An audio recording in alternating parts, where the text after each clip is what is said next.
दरभंगा जिला मुहर्रम कमेटी का चुनाव 3 तारीख को होना है। उससे पहले चुनाव कैसे होना है और कहां होना है, इन सबों की जिम्मेदारी सरपरस्तों और सामाजिक लोगों की है। दरभंगा जिला मुहर्रम कमेटी के चुनाव में नामांकन करने के लिए लोगों को कल यानी 30 जून को अंबर इमाम हाशमी साहब के घर पर पहुंचकर नामांकन करना होगा, जिसकी पूरी जानकारी देते हुए समाज सेवी और दरभंगा जिला मुहर्रम कमेटी के सरपरस्तों में से जावेद अनवर ने पूरी जानकारी देते हुए कहा कि किला घाट हमीदिया मदरसा में 3 तारीख को चुनाव होगा और देर शाम जीत की घोषणा भी कर दी जाएगी।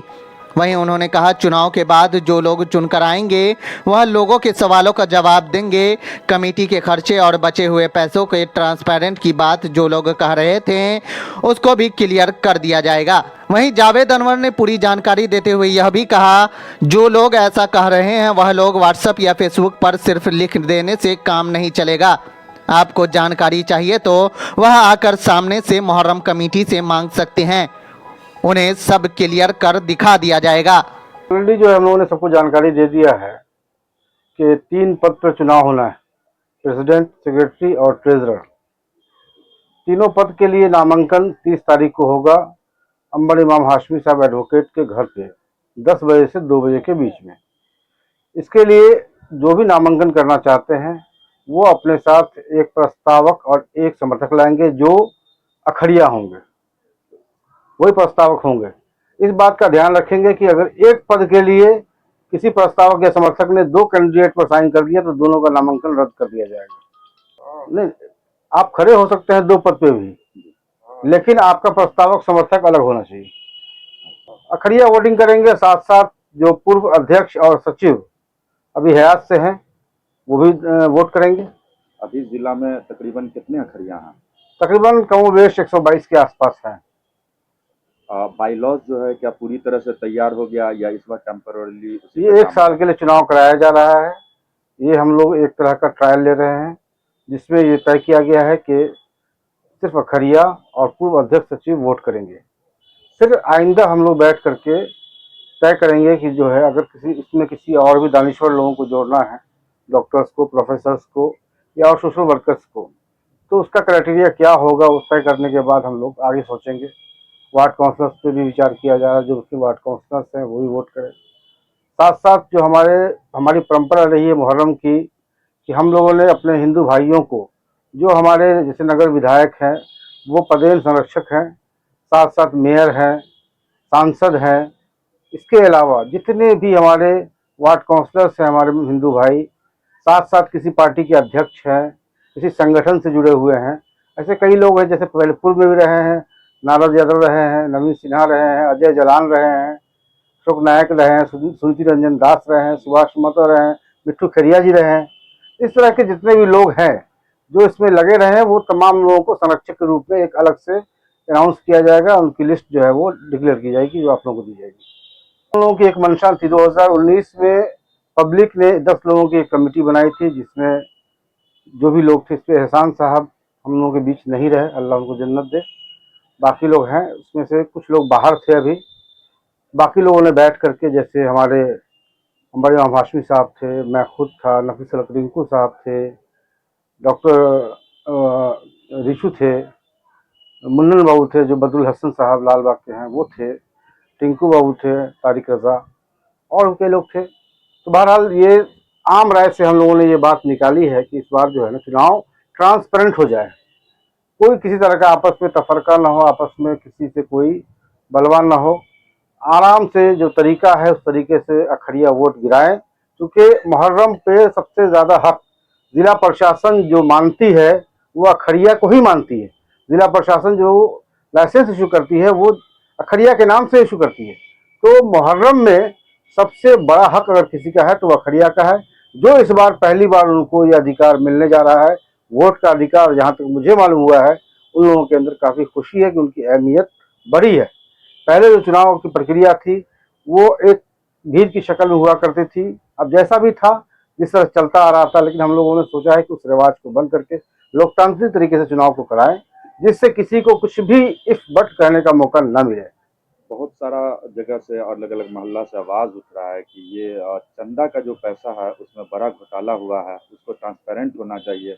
लोगों तक ये पहुंचना चाहिए हिसाब किताब। क्या आपको लग रहा है 4 साल से कुछ हिसाब किताब हुआ है? देखिए, उसमें तो 2 साल तो कोरोना में चला गया, बाकी 2 साल का मामला है। मुहर्रम कमेटी की बिल्डिंग भी बनी है।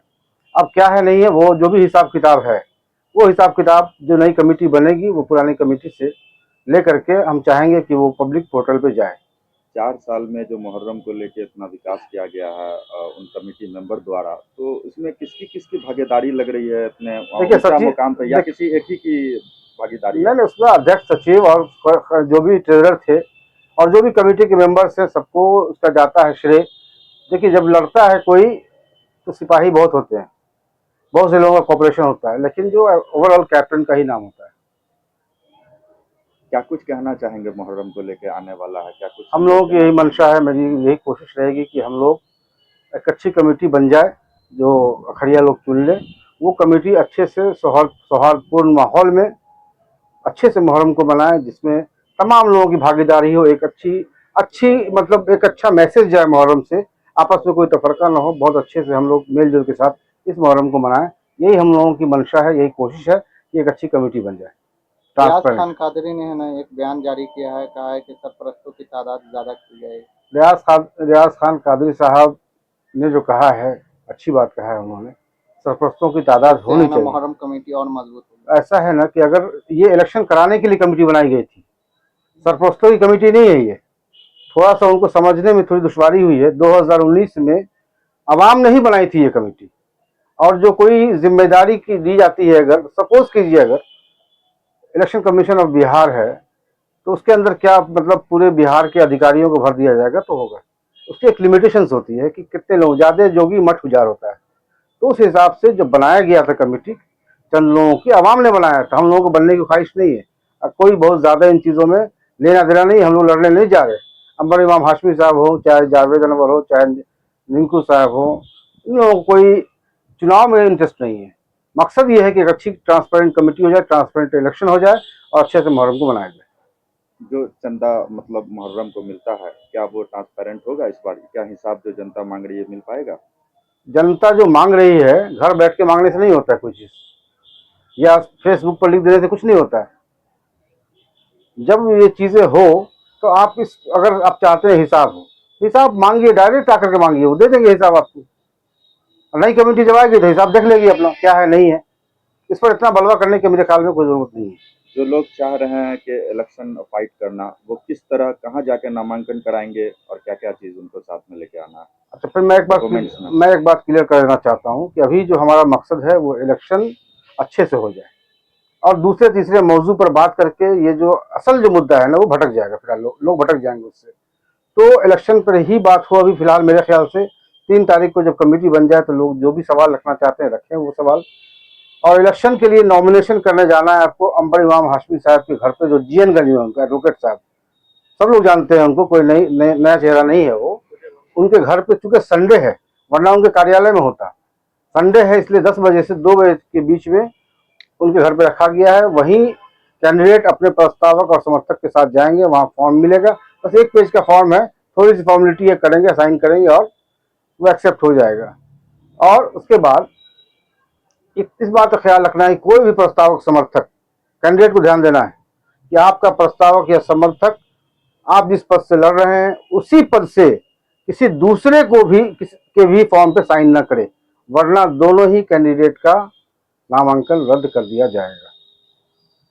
उनको डॉक्यूमेंट्स क्या लेके आना है उस दिन? कैंडिडेट को उनका आधार कार्ड का जीरोक्स और ओरिजिनल कॉपी लेके वहाँ पहुँचना है। 1100 रुपीज और 1100 रुपया वो नॉन रिफंडेबल है? रिफंडेबल है, चाहे आप जीते हारे विड्रॉल करें, उससे कोई फर्क नहीं पड़ता है। जो प्रस्तावक और समर्थक होंगे वो अपना प्रीवियस ईयर का, लास्ट ईयर का इलेक्शन, वो लाइसेंस की कॉपी उनको मिली है, वो कॉपी और अपना आधार कार्ड लेकर के आएंगे, जीरोक्स और ओरिजिनल दोनों। प्रस्तावक समर्थक दोनों अपने अपने लाइसेंस की कॉपी, आधार कार्ड ओरिजिनल और जीरोक्स लेके आएंगे साथ में।